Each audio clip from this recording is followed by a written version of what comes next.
Hi there everybody, Lynn Del Mastro Thompson here.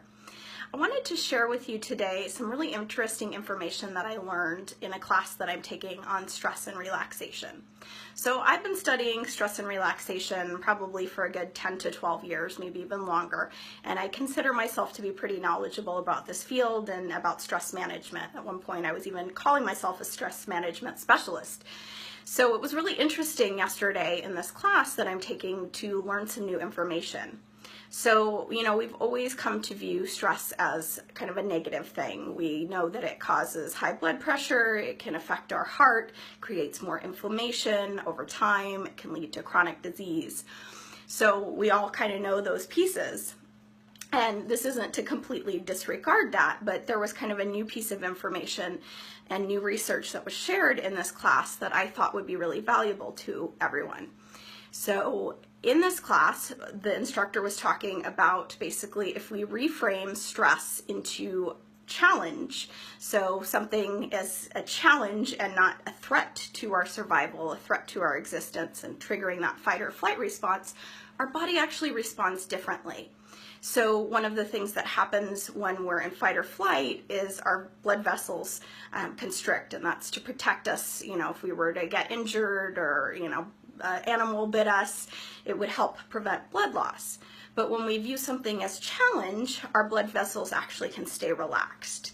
So, there's a difference. Obviously, you would want that constriction if you're actually physically threatened, your survival is threatened, but you don't necessarily need that if you're cut off in traffic or you have to give a presentation.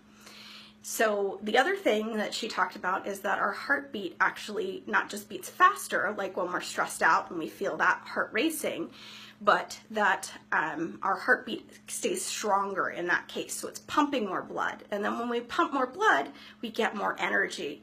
So there's all of this benefit. And we don't get all of those inflammatory chemicals that the body starts to pump out for the fight or flight response, because those inflammatory chemicals serve a purpose. If we were to get injured, the body is ready to take care of that injury.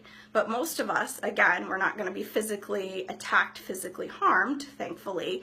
So we want our bodies to actually respond to stress as just a challenge and not something that triggers fight or flight. So what they found too with this research is over time, this leads to resilience. It leads to stress resilience in our bodies. It leads to actually helping our health and well-being. If we can live from that space of certain things are challenging and not triggering fight or flight. So I think the biggest takeaway from this for all of you is just to think about how can you reframe when you're stressed out. If you have to give a presentation at your work and that's not your comfort zone, reframing it as a challenge, remembering times that you've done something similar and that you've survived it or even thrived through that can be really helpful.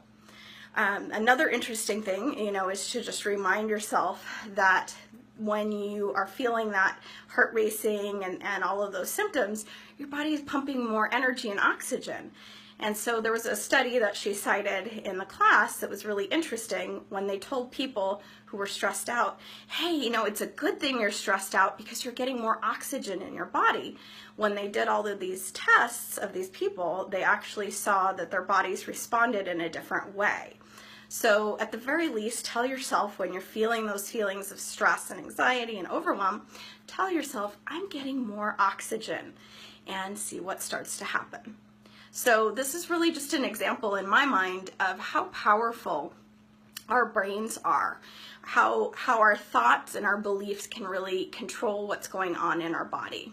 So if you reframe stressful situations into challenge, your body's going to respond in a different way, and it's not going to have those same long-term health consequences leading to things like high blood pressure, heart issues, inflammation, chronic illness.